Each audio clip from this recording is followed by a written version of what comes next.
Shalom, selamat pagi. Selamat pagi, salam sejahtera anak-anakku kelas 2B. Bagaimana kabarnya hari ini? Mudah-mudahan semua dalam keadaan sehat, tanpa kekurangan suatu apapun, masih tetap semangat dalam pembelajaran kita. Nah, pada kali kesempatan hari ini kita akan belajar yaitu tema 5, subtema 4, pembelajaran 6. Pembelajaran 6 ini yaitu sikap kehidupan sehari-hari yang mencerminkan nilai Pancasila, sila kelima, yaitu keadilan sosial bagi seluruh rakyat Indonesia. Tapi sebelumnya kita mau berdoa dulu sebelum kita mulai pembelajaran kita. Terima kasih Tuhan Yesus, kami bersyukur di pagi hari ini kami masih dapat belajar. Tuhan berkati anak-anak-Mu, beri kekuatan dan kesehatan, semangat untuk belajar. Demikian juga orang tua yang mendampingi dan yang bekerja. Kalau ada anak-anak-Mu yang sakit saat ini, Tuhan berkati, Tuhan sertai mereka. Terpujilah nama-Mu Tuhan, dalam nama Yesus, amin. Nah, anak-anak ambil bukunya, yaitu buku Platinum tema 5, subtema 4, pembelajaran 6. Kali ini kita akan belajar yaitu tentang tema 5 ya, subtema 4, tentang sikap sehari-hari yang mencerminkan nilai-nilai Pancasila. Adapun sikap yang dikembangkan pada pembelajaran kali ini, pertama kita peduli sosial, kedua gemar membaca, 3 bertanggung jawab, 4 komunikatif, 5 demonstratif, 6 teliti. Itulah sikap yang dikembangkan dari pembelajaran kita kali ini. Oke anak-anak, hal ini harus kita kembangkan melalui pembelajaran kita kali ini. Nah, yaitu ada tanggung jawab, ada komunikasi yang baik, terus ada gemar membaca. Gemar membaca itu rajin membaca, menunjukkan perilaku sila kelima Pancasila. Nah, kita lanjut. Pada pembelajaran ini kita akan bahas tentang bagaimana hidup bermasyarakat. Hidup bermasyarakat harus saling menolong. Ya, jika ada tetangga yang ditimpa musibah, kita wajib membantu. Jika ada saluran air yang tersumbat, kita bergotong royong membersihkannya. Hidup bahagia jika kita bekerja sama. Bersyukurlah hidup di tengah masyarakat yang baik. Nah, jadi ada kerjasama yang baik. Nah, bagaimana sih sikap yang mencerminkan hidup yang mencerminkan sila kelima Pancasila? Seperti apa saja? Yuk, mari kita lihat sikap yang mencerminkan nilai-nilai Pancasila. Dalam hal ini sila kelima, kita lihat bersama-sama, yaitu kita harus tahu dan menyadari tentang apa itu hak dan apa itu kewajiban. Nah, banyak orang yang hanya taunya haknya, kewajibannya lupa. Jadi supaya kita bisa hidup berkeadilan, kita harus tahu kewajiban kita dan juga baru kita menuntut hak.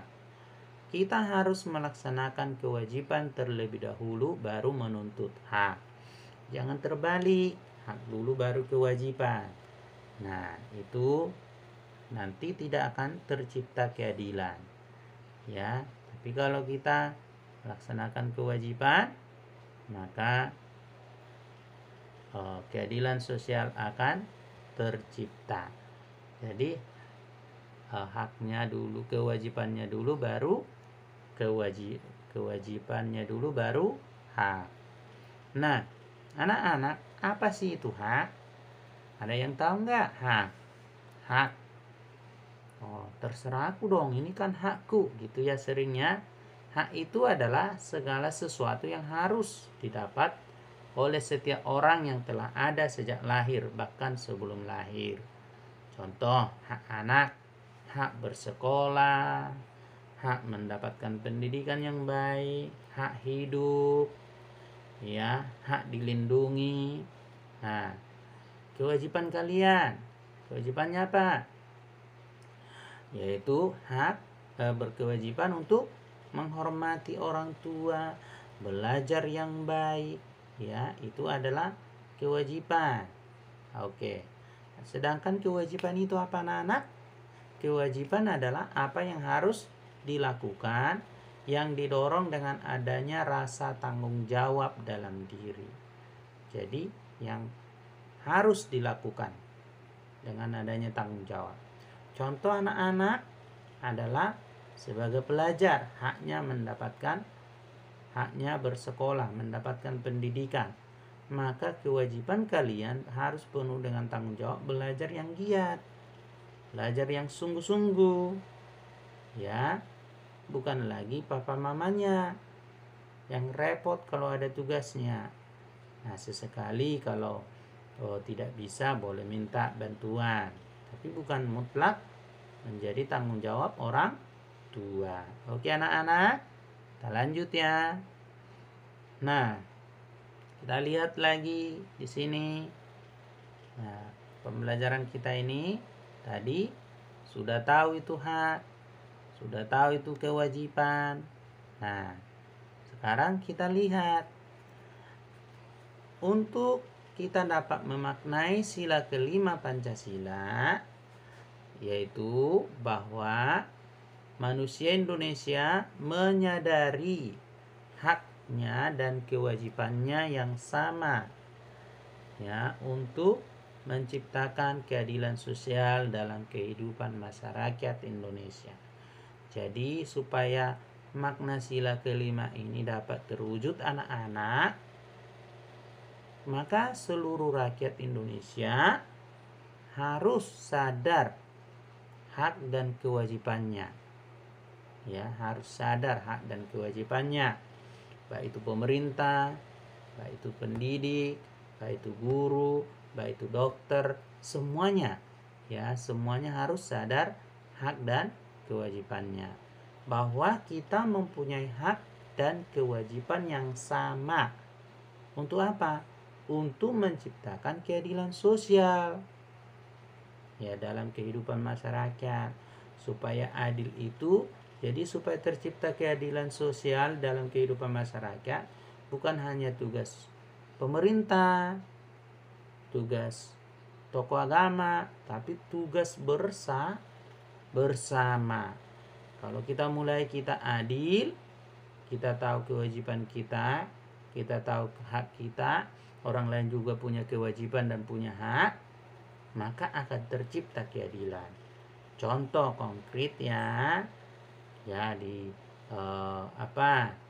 di tetangga, contoh ya, sudah tahu ibaratnya kita berendengan, ya, kalau kewajiban kita adalah, ya, hak kita adalah seluruh komplek punya kita itu adalah, itu hak kita untuk itu milik kita, maka kita berkewajiban sekalipun itu mungkin jalan depan rumah kita berkewajiban membersihkannya. Nah, itu yaitu contoh kecil ya, masih banyak lagi anak-anak. Nah, sini kita melihat untuk dapat mengembangkan keadilan sosial diperlukan sikap apa anak-anak? Harus ada kekeluargaan, ya, sikap gotong royong. Kita ini satu keluarga rakyat Indonesia, ya. Baru ada sikap gotong royong, baru menjaga keseimbangan hak dan kewajiban. Mister tadi katakan tidak boleh terlalu menekankan hak, lupa kewajiban. Itu namanya egois, ya. Atau menekankan kewajiban, lupa hak. Itu sama saja, itu adalah pemerasan, ya. Contoh, ya, karyawan dituntut rajin kerja. Giliran gajinya atau giliran haknya dilupakan. Nah, kita sama-sama hak dan kewajiban harus seimbang. Terus menghormati hak-hak orang lain. Kita harus memiliki sikap harus menghormati hak orang lain. Ya, di negara kita ini bahwa kita punya hak yang sama di dalam hukum, hak yang sama di dalam menjalankan kepercayaan, dijamin oleh Undang-Undang Dasar, ya, berkeyakinan itu dijamin. Kita berhak untuk menjalankan agama kita, beribadah sesuai dengan ajaran agama kita, dijamin. Nggak boleh melarang, ya, nggak boleh larang. Nggak boleh di sini karena ini bukan ini, gitu ya, seperti yang sering terjadi. Itu tidak sesuai dengan sila kelima. Oke, kita lanjut anak-anak. Nah, dalam sila kelima itu tadi harus sadar hak orang lain. Kalau kita punya hak, kita juga, orang lain juga punya hak. Contoh kayak di jalan raya, ya, tidak boleh semena-mena, ya. Di jalan raya itu punya hak yang sama, nah, dan juga punya kewajiban yang sama. Haknya untuk berjalan dengan baik, ya, dan kewajiban kita adalah mematuhi aturan-aturan lalu lintas. Oke anak-anak. Nah, itu tadi sikap yang diperlukan untuk menjalankan atau sesuai dengan sila kelima. Nah, yang berikutnya, menabung juga adalah sesuai mencerminkan sila kelima. Karena menabung kita berarti sedang menata masa depan, ya. Memiliki sikap gemar menabung adalah pengamalan sila kelima Pancasila, ya. Jadi kalau kita menabung sama saja mengamalkan sila kelima. Oke anak-anak, rajin menabung, bukan rajin jajan. Oke. Nah, contoh perilaku yang sesuai dengan nilai yang terkandung dalam Pancasila sila kelima. 1, ya, di sini selalu berhemat dalam setiap penggunaan kebutuhan hidup. Hemat air, hemat listrik, ya, dan lain sebagainya. Nah, berikutnya, berupaya bekerja keras dalam setiap penyelesaian tugas. Jadi harus ada semangat, upaya untuk menyelesaikan tugas, baik itu PR di rumah dan di sekolah. Wah, Mister yakin anak-anak kelas 2 mayoritas sudah berusaha, sudah berupaya mengerjakan PR-nya. Oke, Mister senang deh, Mister kasih jempol 2. Ya, mudah-mudahan lebih semangat lagi. Ya kan anak-anak? Ya, karena itu juga sesuai dengan sila kelima. Kalau kita berupaya, ya, itu sesuai dengan sila kelima. Nah, seperti gambar ini, dia senang menabung, baik menabung di rumah ataupun menabung di bank. Oke anak-anak, lanjut. Nah, berikutnya sikap yaitu bertutur kata, berpenampilan, berperilaku yang sederhana dan wajar. Itu mencerminkan, nggak boleh terlalu menor-menor, ya. Contoh, walaupun kita punya kaya raya, ya, ibaratnya nggak perlu terlalu menor, terlalu kalau kata orang terlalu mencorok mencolok ya, terlalu wah gitu ya. Nah, terus mengembangkan semangat gotong royong dan kekeluargaan. Oke, itu adalah sikap yang sesuai dengan sila kelima. Anak-anak sudah paham ya? Pasti sudah mengerti. Oke, kita lanjut pembelajaran kita, yaitu tentang matematika, mengukur panjang. Ya, mengukur panjang atau mengukur jarak. Nah, di sini adalah ada contoh soal, yaitu mengukur jarak.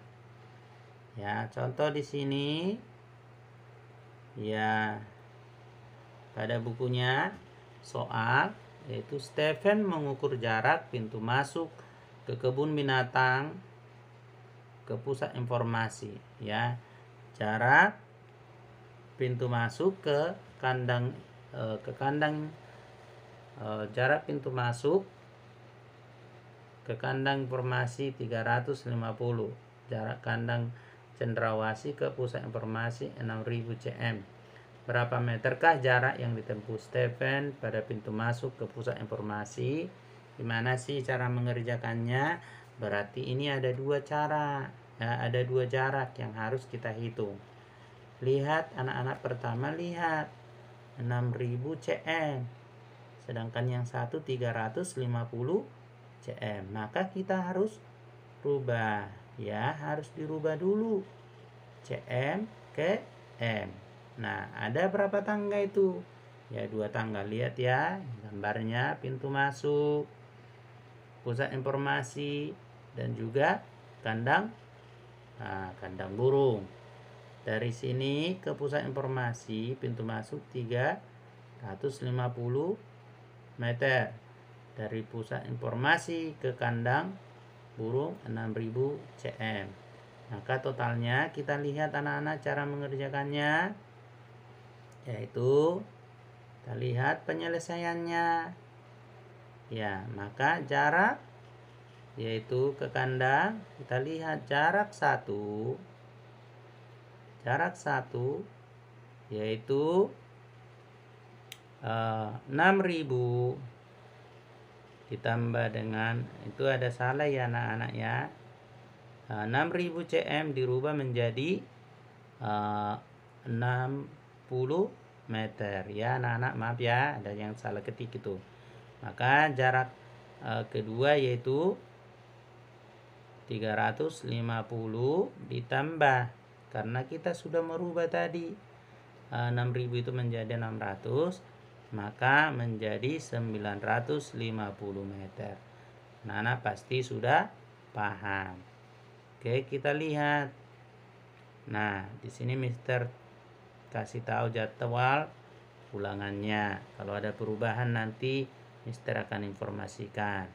Ya, karena sebentar lagi kita merayakan hari raya Imlek ya.